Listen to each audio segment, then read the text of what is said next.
हा प्यारी तुंहिंजो अक्स हिन दिलि तां अलाए छो नथो लहे। हर हर हिन दिलि ते तुंहिंजो ई अक्स तरियो आहे।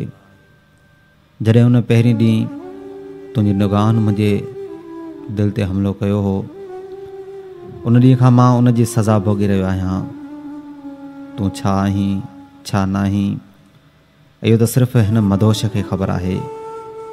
मां कई मयारूं तोखे आदी दारे ॾींदो आहियां।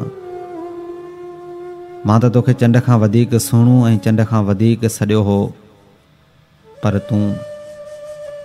तूं अॼु उन चंड खां बि वएं जेको एॾी तकलीफ़ुनि में बि चांडोकिन में उरूज ते चमकंदो आहे।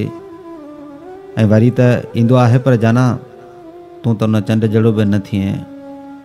ॾिस भला उन चंड जी चांडोकिन में त उन में सिर्फ़ु तुंहिंजे अचण जा वरण जा न्यापा समायल हूंदा। मां तुंहिंजे दीदार लाइ कई वास्ता ॾियां थो। हुन चंड खे त काश को हिकु न्यापे ते हिन मदोश ते रहम अचे ऐं हलंदड़ ज़िंदगी सफ़र में मुलाक़ात करे दर्दनि खां जिंद आजी कराए वञे। बसि मां वरी बि चवंदुसि तुंहिंजे वरण जो इंतज़ारु ई कंदुसि।